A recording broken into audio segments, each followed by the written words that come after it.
Guys, Radhe Radhe, जय श्री कृष्णा, जय माता दी। गाइस कैसे हैं आप सब लोग? आई होप आप सब बहुत अच्छे होंगे और मैं भी बहुत अच्छी हूँ यहाँ पर। Good morning guys. तो उठ गई हूँ सुबह 5 बजे और आज मेरी आँख ना बिल्कुल जस्ट 5 बजे खुली थी। तो 5 बजे ना उजाला था ना अंधेरा था, मतलब दिन होने वाला था। जैसे कि शाम को दिन छिपते समय होता है ना, जैसे कि ना उजाला होता ना दिन होता, तो वही वाला अभी हो रखा है। तो अभी बाहर दिखाती हूँ आपको। और यहाँ पे धो लिया था सबसे पहले मुंह। भाई इन गर्मियों के दिनों में तो सबसे पहले ठंडे पानी से मुंह धोना और भी ज़्यादा अच्छा लगता है। मुंह पे ठंडा ठंडा पानी पड़ता है ना, तो और अच्छा लगता है, आंखें एकदम खुल सी जाती हैं। और जाड़ों के दिनों में मुंह पे ठंडा ठंडा पानी देने का मन ही नहीं करता, मुंह धोने का मन ही नहीं करता, बट गर्मियों में काफ़ी अच्छा लगता है। तो बाहर देखो उजाला होना स्टार्ट हो चुका है गाइस। और मैं इस बात का बड़ा पछतावा कर रही थी कि मेरे को आज इतना लेट कैसे हो गया गाइस। तो मैं रात को अलार्म भी लगा करके सोई थी, बट लेट तो जब मैंने ये चीज़ देखी है, जिस दिन मैं लेट सोती ना उस दिन में सुबह को मेरी लेट आँख खुलती हैं, या फिर मतलब ये ऐसे ही कुछ रहता है मेरे साथ। तो इसलिए मैं हमेशा रात को जल्दी सोने की ही कोशिश करती हूँ कि सुबह को मैं जल्दी से उठ चुकी, ब्रह्म मुहूर्त में उठ सकूँ और अपने सारे काम टाइम से और अच्छे से कर सकूँ और अपने आप को भी अच्छे से फिट रख सकूँ। तो गाइस सुबह 5 बजे से मेरी दिनचर्या स्टार्ट हो जाती है आज की। तो सुबह 5 बजे से उठ सुबह की कुछ अच्छी आदतें और A to Z घर के सारे काम और अपने आप को अपने तरीके से खुद को फिट रखती हूँ और घर के सारे बाकी सारे काम करते हैं। तो चलिए यहाँ पे मैंने सारे पायदान झाड़ लिए। सबसे पहले मैंने सारे पायदान झाड़ के रख देती हूँ, क्योंकि फिर झाड़ू लगाने में ना मुझे आसानी हो जाती है। तो झाड़ू मैं आसानी से लगा देती हूँ, फिर नहीं तो वही एक एक मतलब जितना कूड़ा हम झाड़ू से ला रहे हैं उतना फिर उसी पायदान में डाल देंगे, फिर उसी पायदान को झाड़ेंगे तो वो कूड़ा बिखरेगा। इस वजह से मैं सारे पायदान एक साथ झाड़ने के बाद तभी अच्छे से झाड़ू लगाती हूँ। तो गाइस सुबह सुबह का जो नज़ारा होता है ना, सुबह सुबह उठना इतना अच्छा लगता है गाइस। मुझे तो खुद को मेरा रूटीन ही मुझे अच्छा लगने लगा है सुबह का कुछ टाइम से। तो मुझे खुद को अच्छा लगने लगा गाइस, और आप सबको भी अच्छा लगता है, कमेंट करते हैं, थैंक यू सो मच। तो मैं आज उन सब के नाम लेने वाली हूँ जो बहुत ही अच्छे अच्छे से कमेंट करते हैं। आज जो मतलब जिसके नाम मुझे याद है तो उसी के लूँगी, क्योंकि जो रेगुलर कमेंट करते हैं, जैसे कि एक श्याम प्रेमी जी हैं, थैंक यू सो मच आपका श्याम प्रेमी जी, आप मुझे रेगुलर कमेंट करती हैं एंड इतना सपोर्ट करती हैं मुझे। एक गुरप्रीत जी हैं मैंने जिनका पिछली वीडियो में नाम लिया, उन्होंने बहुत सारा प्यार मुझे दिया, थैंक यू सो मच। एक नाम लेने पर आपने इतना प्यार दिया मुझे, थैंक यू वेरी मच आपका। और अनीता गुप्ता से भी है कोई जो मुझे दिमाग में माइंड में आते जा रहे हैं ना गाइस, मैं सोच के बोल रही हूँ तो वो उनके नाम में लेती जा रही हूँ। और अर्चना पता नहीं ऐसी बहुत सारे नाम हैं मैं, बट मीनाक्षी जी भी थी एक जो करती थी कमेंट, पर तभी काफ़ी टाइम से वो कर नहीं रही हैं। लेकिन 2 से 3 लोग काफ़ी मतलब 5-6 लोग हैं जो कि रेगुलर ही कमेंट करते हैं मुझे, बट 2 ज़्यादा कमेंट करते हैं, गुरप्रीत जी और एक श्याम प्रेमी जी। तो इन दोनों का बहुत बहुत धन्यवाद। और बाकी लोग जो कमेंट करेंगे तो मैं नाम ले लूँगी उनका, क्योंकि मुझे भी अच्छा लगेगा आप सबका नाम लेना। और आप सब इतनी तारीफ़ करते हैं तो मुझे आपकी तारीफ़ इस वीडियो में गिनवाना अच्छा लगेगा।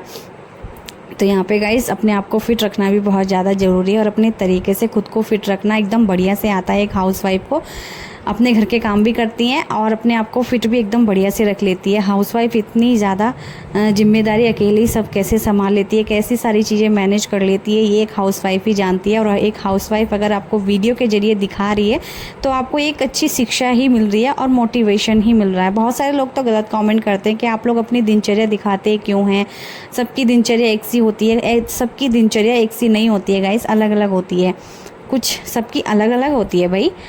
बट ये है कि उठना सेम, क्योंकि एक जो जेंट्स होते हैं एक लेडीज़ होती है, लेडीज़ की दिनचर्या अलग होती है, जेंट्स की दिनचर्या अलग होती है, बच्चों की दिनचर्या अलग होती है। लेडीज़ का हमेशा क्या होता है, सुबह उठ के अपना झाड़ू पोछा वगैरह सारे काम साफ़ सफाई करना, ये सब रहता है, जिम्मेदारी होती है घर की। एक हाउसवाइफ पे, एक गृहिणी पे घर की मतलब एक जिम्मेदारी होती है। घर के साथ साथ बच्चों की, हस्बैंड की, सबकी जिम्मेदारी होती है। किचन की खास जिम्मेदारी होती है, किचन में खाना वाना बनाना, टाइम से साफ़ सफाई कर किचन में खाना वगैरह बना के टिफ़िन पैक करके टाइम से बच्चों को और हस्बैंड को ड्यूटी में मतलब भेजना, और टिफ़िन भी पैक करना होता है गाइस। तो मतलब कितने सारे मतलब बहुत सारे ना वीडियो रीलों में भी देखा होगा कि एक माँ के कितने सारे हाथ लग जाते हैं, बट रहते सिर्फ 2 ही हाथ हैं, बट फुर्ती से काम होते हैं सारे, फुर्ती से। और फुर्ती ये लानी पड़ती है, फुर्ती मतलब एनर्जी, अपने अंदर एनर्जी एक हाउसवाइफ को लानी पड़ती है सुबह सुबह में, ना चाहते हुए भी। तो तो अब रहनी भी चाहिए, कोई गलत बात नहीं है, रहनी भी चाहिए गाइस। तो यहाँ पे बस फटाक से मैंने लगा ली थी झाड़ू। तो यहाँ पे सबसे पहले मैंने अपने आप को फिट रखने के लिए योगा करा, थोड़ा सा बाहर टहली थी मैं, और शायद आज नहीं टहली हूँ तो क्योंकि आज उजाला भी हो गया था, एकदम शांति में अच्छा लगता है। फ़िलहाल अभी भी इतनी ज़्यादा शांति है, और आज बच्चों के स्कूल खुलेंगे तो अभी तो फ़िलहाल बच्चों के स्कूल खुले हुए हैं। अभी जून आएगा, अभी मई चल रहा है, मई के बाद जून में छुट्टियां खुलेंगी बच्चों की। और अभी फ़िलहाल मौसम तो मुझे ठंडा ही लग रहा था, अभी कुछ बीच में ही इतनी ज़्यादा गर्मी पड़ी थी, बट अभी बारिश पड़ जाती है तो मौसम ठंडा सा हो जाता है। इतनी मतलब गर्मी अब नहीं लग रही है। बाकी कभी गर्मी हो जाती है, कभी सर्दी, मतलब मौसम ठंडा हो जाता है। सर्दी तो नहीं, लेकिन गर्मी और मौसम ठंडा हो जाता है, ऐसा मौसम चल रहा है इस वक्त। तो ये मौसम अच्छा भी लगता है, गर्मियों के दिनों में मौसम ठंडा भी हो जाता है तो वो अच्छा लगता है। ठंडी ठंडी हवा चलती है तो वो भी अच्छी लगती है, क्योंकि इतनी गर्मी में ठंडी ठंडी हवा ही एकदम सुकून भरी होती है। तो चलिए, यहाँ पे हमने थोड़ी सी साफ़ सफाई कर ली है, और मैंने ना इन पे मतलब ये कपड़ा मैंने वैसे भी धो देती हूँ मैं मशीन में, जब भी मशीन लगाती हूँ, मतलब कभी कभी धो देती हूँ। बट अभी ये बहुत ज़्यादा गंदा हो रहा था तो मैंने ऊपर से अच्छे से इसको साफ़ कर दिया, क्योंकि कोई भी खुली चीज़ बाहर रखी रहेगी ना गाइस तो उसके ऊपर ना धूल आ ही जानी है। तो ये माइक रखा हुआ था, इसका ना थोड़ा चार्ज करने वाला वो टूट गया था अंदर से। मैं अपने हस्बैंड से अभी इसको ठीक कराऊंगी। तो इसमें काफ़ी अच्छे से वॉल्यूम देता है, ये एकदम डीजे वाली, जैसे बूफर होते हैं ना वो वाली वॉल्यूम देता है, तो अच्छी लगती है। कभी जैसे मन करा तो म्यूजिक बजा लिया, इस तरह से अच्छा भी लगता है, और सुनना भी चाहिए म्यूजिक। तो हमने लेके रख रखा था, बट इसका चार्ज भी करने होते हैं इसको। इसका चार्जर की पिन होती है अंदर से, वो टूट गई पता नहीं कैसे अचानक से, तब से ये चल ही नहीं रहा, और इसका ध्यान भी नहीं रहता चलाने का। फिर इसकी चार्जिंग ख़राब है तो चार्ज भी नहीं हो पा रहा है, ठीक करवाने को ध्यान नहीं रहता है। तो अभी फ़िलहाल में भी याद आ गया, मुझे सफाई भी कर रही हूँ और वॉइस ओवर भी करते समय मुझे ध्यान आ गया, और मैं इसको ज़रूर से ठीक कराने वाली हूँ, क्योंकि इसकी वॉल्यूम बहुत अच्छी है। जब भी बजाओ तो बूफर, बड़े बूफर की हमें ज़रूरत नहीं है, हमें इसी की बहुत, मतलब इसी की आवाज़ काफ़ी हो जाती है। तो इसलिए मैं इसको ठीक कराऊंगी। अभी यहाँ पे जो है मैंने साफ़ सफाई कर ली है, साथ ही में यहाँ पे मेज पे भी पता नहीं, घर के अंदर तो अंदर, रूम के अंदर भी इतनी धूल, इतनी तो नहीं लेकिन धूल आ जाती है, इतनी आ जाती है कि मतलब हम रोज़ ही साफ़ सफाई करें तो सही रहता है। अगर एक दो दिन बीच में छोड़ के तब करें ना, तब ज़्यादा धूल निकलती है। रोज़ के रोज़ ही इसको इस तरह से पोछा लगाना चाहिए, तब जाके हमारी जो घर की धूल है वो निकलेगी घर से बाहर। तो इतनी डीप क्लीनिंग भाई रोज़ कौन कर पाएगा, हफ्ते में एक बार तो हो भी पाती है। हफ्ते में एक बार ऐसी सफाई तो बिल्कुल भी मतलब करनी भी चाहिए, बट देखते हैं। चलिए, मैं तो फिर भी अभी काफ़ी साफ़ सफाई में लग चुकी हूँ। शादी के शुरू में लगभग 2-3 साल शुरू के मैंने इतनी साफ़ सफाई नहीं की थी, क्योंकि मुझे इतनी जानकारी थी, मैं यहाँ पे नई थी। जैसी मैं यहाँ पे घुलती मिलती गई वैसे ही मैं अपने घर को साफ़ सुथरा और अच्छे से चमकाने लगी। तो मैं छत भी साफ़ कर देती हूँ जब मेरा मन करता है। और मन क्या करता है, जिस दिन मैं गंदी देखती हूँ ना काफ़ी, बट मेरा छत साफ़ करने से एक चीज़ मैंने देख लिया है, क्योंकि छत तो हमेशा छत होती है, वो खुली होती है, इसलिए हवा चल रही है। इस टाइम काफ़ी आंधी तूफान आ रखे हैं, उस वजह से मैंने भी पिछले कुछ समय छत साफ़ करी थी। लेकिन भाई गंदी इतनी ज़्यादा हो गई, पता ना कहाँ से कूड़ा धूल वगैरह। फिर हमने गमले रख रखे थे ना, तो गमलों के जो फूल पत्ते होते हैं ना वो सूख जाते हैं, वो टूट जाते हैं, फिर वही कूड़ा बन जाता है। तो ऐसा कुछ होता है। तो अभी फ़िलहाल छत फिर से पता नहीं क्यों गंदी, क्यों तो नहीं कह सकती हूँ, क्योंकि गंदी तो हो गई है। आंधी तूफान इस टाइम बहुत ज़्यादा चल रहे हैं, साथ में बारिश भी पड़ जा रही है, तो ये अच्छी चीज़ है। और पंखे में ठंडा, मतलब हमारा जो घर का पंखा है छत का, वो ठंडी ठंडी हवा दे रहा है। तो इस टाइम एसी की ज़रूरत है नहीं, एसी नेचुरल वाली एसी बाहर चल रही है। बट अभी तो मई चल रहा है, लेकिन मई में तो भाई बहुत गर्मी हो जानी चाहिए थी। अभी पता नहीं, मुझे लगता है जून में ही खट्टा सारी गर्मी पड़ेगी, बहुत भयंकर वाली गर्मी पड़ेगी या नहीं, हम लोग कह रहे हैं। अब बाकी हमें पता नहीं है, कल आने वाला 1 घंटा हमारे लिए क्या होगा हमारे साथ, हमें क्या, किसी को भी नहीं पता है गाइस, किसी को भी, कितना भी पैसे वाला हो, कितना भी गरीब हो, किसी को नहीं पता हमारे साथ आने वाले 1 घंटे में, आने वाले 1 सेकंड में क्या होने वाला है। 1 सेकंड या 1 सेकंड तो चलो बहुत छोटी चीज़ है, आने वाला 1 घंटा मान लो, आने वाली शाम मान लो, कल तो फिर भी बहुत दूर है, लोग कल आगे तक की सोच के रखते हैं। तो इसलिए भैया आज में जियो, खुश रहो, बस टेंशन मत लो किसी भी चीज़ की, मस्त होके जियो, जो आपको शौक़ है वो करो, बट भगवान का नाम ज़रूर लेते रहो। भगवान की भक्ति से बड़ा कुछ भी काम नहीं है, क्योंकि आपको यहाँ भी भगवान सहायता करेंगे, पृथ्वी पर भी, और जहाँ मतलब जाओगे मर के, वहाँ भी भगवान ही सहायता करेंगे। गाइस जितना मुझे कुछ पता है उतना ही मैं बोल रही हूँ आपसे, बाकी मुझे अलग गलत बोल रही हूँ तो भी कमेंट कर देना आप, ठीक है। अभी मैं नहा के आ चुकी हूँ सारे काम करके, और जो जो मेरे दिमाग में आता जाता है ना मैं वो बोलती जाती हूँ, बट ये नहीं कि ज़्यादा गलत भी बोल रही हूँ, क्योंकि जितना मुझे पता है मैं उतना ही बोलती हूँ। जो मुझे नहीं पता मैं उस चीज़ के बारे में जिक्र भी नहीं करती हूँ, क्योंकि मुझे नहीं पता भाई, तो मैं क्यों बोलूँ, मैं क्यों झूठा आपको बताऊँ। तो मुझे नहीं पता होता तो मैं नहीं बताती हूँ। बहुत सारे लोग भक्ति को लेके बहुत सारे प्रवचन देते हैं कि सुबह उठो ये वो करके, मतलब सुबह उठने से ये काम होते हैं, मतलब सुबह नहीं, सॉरी, मतलब सुबह उठने के नहीं, कि आप ये उपाय करो, ये उपाय करने से आपके बहुत अच्छी चीज़ होगी, पता नहीं क्या क्या चीज़ें मतलब लिखते रहते हैं। तो उस चीज़ को मैं सोच रही थी कि मैं भी करके देखूं, बट मैंने सोचा फिर जब मुझे पता ही नहीं है तो मैं क्यों करूं। मुझे जब जानकारी नहीं इस चीज़ के बारे में तो मैं लोगों को गलत जानकारी क्यों दूं, या फिर मेरे को जब मुझे खुद को ही जानकारी तो मैं आपको क्या बताऊंगी।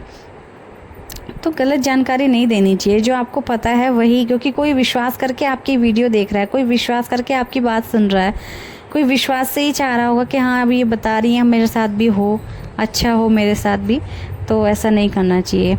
तो चलिए, मैंने देखा है वैसे तो औरों की वीडियो में, लेकिन मैं जो दिखाती हूँ अपनी वीडियो में वही करती हूँ, जो कि मैं दिखाती हूँ अपनी वीडियो में काम, घर के ढेरों काम, घर के कई सारे काम, घर के हज़ारों काम, तो वही मैं टाइटल उसी से रिलेटिव टाइटल डालती हूँ गाइज़। मैं कुछ अलग हटके या फिर टाइटल कुछ और है दिखा कुछ और रही हूँ, तो ऐसा मैं नहीं करती हूँ। बाकी आप लोगों को लगता है तो आप लोग कमेंट करके ज़रूर बताना कि मैं गलत बोल रही हूँ या सही बोल रही हूँ। वैसे भी प्रेमानंद जी महाराज जी ने बोला है कि अपनी तारीफ़ अपने मुंह से नहीं करनी चाहिए, अगर दूसरा करे तो अच्छी बात है, नहीं तो अपने मुँह से अपनी तारीफ़ नहीं करनी चाहिए। तो चलिए इन सब बातों को छोड़ते हैं और आते हैं काम की बात पे, जो कि आज मैं बनाने वाली थी अपने बेटे के लिए आलू वाला पराठा, जो कि मैंने आटे में मिक्स कर लिया था।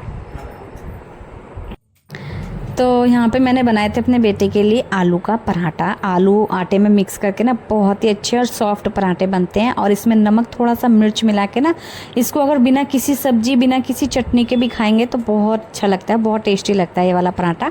तो इसलिए मैंने अपने बेटे के लिए बना दिया, और ये ना काफ़ी टाइम में बना रही हूँ, इसलिए मैंने सोचा कि बना देती हूँ। आज मेरे पास बॉइल्ड आलू भी रखे हुए थे, इसलिए मैंने इस्तेमाल कर लिए हैं। और सबसे पहले तो मैं निकालूंगी एक गाय की रोटी। तो ये ज़रूरी नहीं कि इसमें आटे में आलू मिक्स हैं तो नहीं बनेगी, इसकी रोटी हम बना सकते हैं। रोटी बना करके पहले मैंने एक गाय के लिए निकाल दी थी, उसके बाद यहाँ पे बना रही हूँ जल्दी। मुझे बहुत ज़्यादा जल्दी हो रही थी, ऑलरेडी मुझे थोड़ा सा ना लेट हो चुका था। मैंने अपने बाल वाल भी धोए थे, मैंने सोचा कि मैं सारे काम करने के बाद नहा धो करके ही किचन में जाऊँ, क्योंकि मुझे बहुत पहले ही किसी ने टोका था तो नहा धो करके ही किचन में जाना चाहिए। जब मैं ब्रह्म मुहूर्त वाली वीडियो अच्छी रोज़ डालती थी, बट अभी मुझे खुद को अच्छा लगने लगा ये चीज़, तो इसलिए मैं रोज़ नहाने के बाद ही किचन में प्रवेश करना चाहती हूँ। ज़्यादा से ज़्यादा कभी लेट हो जाता है तो वो वाली बात अलग हो जाती है, इसलिए मैं पहले बता रही हूँ। कभी आप लोग फिर कमेंट करें कि आप ऐसा बोल रही हैं, फिर आप तो बिना नहाए भी चली जाती हैं, कभी नहा के भी जाती हैं। तो भाई मैं कभी अर्जेंट हो जाता कि हाँ बच्चे को लेट हो रहा है, मुझे नहाने में और ज़्यादा लेट हो जाएगा मुझे, तो मैं बिना नहाए कभी मतलब हो जाता तो मैं बना देती हूँ, नहीं तो मैं ज़्यादा से ज़्यादा नहाने के बाद ही कोशिश करती हूँ कि अपने किचन में जाके तभी खाना बनाऊँ। तो यहाँ पे मैंने जल्दी से अपने यहाँ पे पराठे, और वैसे मैं घी के पराठे बनाने की सोची थी, बट गर्मी तो हो ही रही है, लेकिन घी जो होता है ना बिल्कुल थोड़ा सा जम जाता है।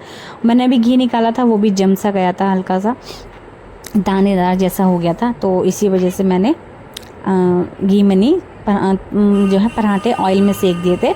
और उसके बाद यहाँ पे हम आ जाते हैं छत पे। तो अपने बेटे को पराठे वराठे वगैरह पैक वैक करके छत पे ले आई थी मैं, और यहाँ पे इसको नहलाने वाली हूँ। छत पे मैं नहलाने के लिए सारा सामान लेकर के आ चुकी हूँ, नहला भी दिया मैंने अपने बेटे को। नहलाने के बाद मैंने सारा काम इनकी, जब मैं नीचे जाऊँगी ना तो सारा काम मतलब होना चाहिए, तो मैंने सारी चीज़ें जो भी था सब बाल्टी में भर ली थी और पानी गिरा दिया था थोड़ा सा, और काफ़ी अच्छा लग रहा था कपड़े वगैरह सब कुछ। छत पे नहाने के बाद बेटे को इतना अच्छा लगा, बोला कि मैं रोज़ रोज़ यहीं नहाऊंगा। तो वही अपने बेटे को नहला धुला के अच्छे से बैठा दिया मैंने यहाँ पे, नंगा होके, बस नेकर पहन रखा था उसने, क्योंकि जितनी अच्छी धूप हो रही थी ना सुबह की गाइस, और तो मैंने सोचा धूप लगनी बहुत ज़्यादा ज़रूरी है बच्चे के शरीर पे भी और हमें भी, बड़ों को भी। लेकिन हम लोग तो पूरे कपड़े तो हम लोग तो इस तरह से नहीं बैठ सकते, इसलिए मैंने अपने बाल खोल लिए, क्योंकि मेरे बाल ना गीले थे, धूप में अच्छे से सूख जाएंगे। और अच्छा लग रहा था धूप में एकदम आंखें बंद करके बैठे रहो ना, और ज़्यादा अच्छा लगता है। तो वही हस्बैंड तो मेरे जो है अभी ड्यूटी चले गए हैं, वो मतलब कि उनकी डबल हो गई है, तो डबल की वजह से आज दिन भर भी नहीं आए, मगर शाम को ही आएंगे सीधा। तो यहाँ पे जो है मैं जा रही हूँ अपने बेटे को छोड़ने के लिए स्कूल। और यहाँ पे पैदल चलना बहुत अच्छा है, बच्चों के लिए भी बड़ों के लिए भी, इसलिए इतनी दूरी पे तो स्कूल है बेटे का मेरे कि मैं पैदल अच्छे से छोड़ आऊँगी। तो मैं अपने बेटे को स्कूल वगैरह छोड़ने के बाद आके घर पे आकर करती हूँ पूजा, और टहलना ही हो जाता है एक तरह से वो, तो मुझे बहुत अच्छा लगता है गाइस, चलना हो जाता है सुबह सुबह का। तो यहाँ पे कर लेते हैं हम पूजा पाठ। तो कर लिया था सबसे पहले हमने नाम जप, और उसके बाद हम काउंटर में नाम जप करूँगी मैं। नाम जप करना बहुत ज़्यादा ज़रूरी है गाइज़, जब से हमें पता चला है तब से तो हमें और ज़्यादा कर देना चाहिए, क्योंकि हमें पहले इस चीज़ के बारे में कुछ भी नहीं जानकारी थी। जब से हमें हमारे महाराज जी में वृंदावन में बैठे हैं प्रेमानंद जी महाराज जी, उन्होंने बताया है कि नाम जप करो, आपको जो चाहिए वो मिल जाएगा, सिर्फ नाम जप करो आप। तो भाई मेरे मन में तो और अच्छा लगा मुझे। और हम वृंदावन भी गए थे ना, वहाँ से काउंटर लेकर के आ गई थी मैं, वहीं से हम गीता भी लेकर के आए थे, क्योंकि मुझे बहुत अच्छा लगता है गीता वगैरह पढ़ना। कोई किताब है इस तरह से पढ़ना भी, और गीता को पढ़ते समय समझना भी होता है, पढ़ना ही नहीं होता सादा। तो फिर यहाँ पे थोड़ा सा भजन कर फिर यहाँ पे माथा टेक लिया था मैंने, और उसके बाद पायदान को भी चूम के ही रखना चाहिए। और फिर हम कर लेते हैं यहाँ पर आरती। तो श्री गणेश भगवान की हम यहाँ पे आरती कर लेंगे, उसके बाद हम सूर्य देव को जल देने के लिए जाएंगे। और सबसे पहले मैं पूजा करने से पहले तुलसी मैया को जल देते और धूप बत्ती लगा देती हूँ, ठीक है। और पूजा करने के बाद वाकई में मन को शांति इतनी मिलती है ना, दिल को खुश हो जाता है, दिल मन और दिल खुश हो जाता है, मन को शांति मिल जाती है और दिल खुश हो जाता है। तो पूजा करने से ही हमारे दिन की अच्छी शुरुआत होती है, इसलिए हम सुबह और शाम की पूजा करते हैं। सुबह की पूजा करते हैं कि हमारे दिन की पूरा दिन हमारा अच्छा निकले, सही सही सब कुछ हो। शाम की पूजा हम करते हैं कि हमारा दिन अच्छा बीता है, उस चीज़ के लिए हम भगवान को धन्यवाद करते हैं। धन्यवाद भगवान जी, हमारा दिन अच्छा गया है आपकी वजह से, आपकी कृपा दृष्टि ऐसी हमारे ऊपर बनी रहे, हमारे परिवार पे बनी रहे। तो चलिए यहाँ पे फिर नीचे मैं आ जाती हूँ और नाश्ता पानी हम लोग करेंगे अभी थोड़ी देर में। पहले जो फैलावा पड़ा था ना मेरे बेडरूम में, तो वो हम सिमटा लेते हैं। पहले तो यहाँ पे पूरा बेड इस तरह से फैला हुआ था, तो इसकी बेडशीट वगैरह सब कुछ सही कर लेंगे। जब भी मच्छरदानी लगाती हूँ ना तो सारी बेडशीट ख़राब हो जाती है, और रात को सोने का यही। तो वैसे भी सुबह 4 बजे उठो या 3 बजे उठो तो अच्छी बात होती है ये वाली, खैर, लेकिन अच्छी आदतें होती हैं। लेकिन उसके बाद भी अगर टाइम से सारे काम हो जाते हैं तो उसके बाद भी कितने सारे काम होते हैं, जैसे कि हम पूजा पाठ भी करके आ गए हैं। अभी यहाँ पे बेडशीट भी इतनी गंदा पड़ा था तो मैंने इसको भी समेटा, इसको भी अच्छे से साफ़ करा, बेडशीट भी साफ़ करी, और पूरा कमरा फैला पड़ा हुआ होगा क्योंकि बेटे को स्कूल भेजने में भी ऑलरेडी मेरा कमरा ऐसे फैल जाता है, कभी कपड़े उधर कभी कुछ, क्योंकि जल्दबाजी लगी रहती है बच्चों को स्कूल भेजने के लिए। तो उसके लिए भी हमारा सामान इधर से उधर होता है, क्योंकि उस टाइम पे ये नहीं रहता कि हम सामान सही जगह पर रख दें। उस समय पर हमें ये रहता है कि हमें सामान मिल जाए और अपने बेटे को तैयार करके अच्छे से हम स्कूल भेज दें, उसके बाद ही हम घर का काम सारा सिमटाएंगे। और तो वही काम मैं भी कर रही थी। यहाँ पे दोबारा से पोछा लगा रही हूँ गाइस, क्योंकि फर्स्ट टाइम जब मैंने पोछा लगाया था तब तो ठीक था, उसके बाद हल्की हल्की हवा भी चल रही है बट उसके सहारे से धूल इतनी आ रही ना अंदर, तो मैंने सोचा दोबारा पोछा लगाना बनता भी है, क्योंकि ऐसे में अच्छा भी नहीं लग रहा, लग भी नहीं रहा कि मैंने सुबह में पोछा लगाया भी था या नहीं, इसलिए मैं दोबारा से पोछा लगा रही हूँ। पोछा लगाने के बाद मैं सीधा आऊँगी किचन में, और किचन में जैसे मैंने दूध उबालने रखा था गाइस, तो ये दूध हमारा फट गया था। तो इसको फटे हुए दूध को फेंकना नहीं है, आप चाहे तो इसके रसगुल्ले बना सकते हैं वाइट वाले, चाहे तो आप इसका पनीर बना सकते हैं, और मुझे पता नहीं और क्या क्या बन सकता है, बनने को बहुत सारी चीज़ें बन सकती हैं फटे हुए दूध की, बट हम इसका बनाएंगे पनीर गाइस। तो हम रसगुल्ले कहाँ ही बनाएंगे इसके, हम तो बनाएंगे पनीर। तो पनीर के लिए मैंने छलनी में निकाल लिया था ये, और इसको अच्छे से धो लेंगे थोड़ा सा, ताकि इसमें ऐसा तो फाड़ा नहीं है, मैंने नींबू भी डाल के नहीं फाड़ा, वो तो खटान निकालने के लिए करते हैं, लेकिन फिर भी मैंने अच्छे से धो के इसको और सूती कपड़े में एक अच्छे से इसकी तरह से बांध के हम रख देंगे इस पर वजनदार चीज़ें, ताकि हमारा 2 घंटे में पनीर जम के तैयार हो जाए।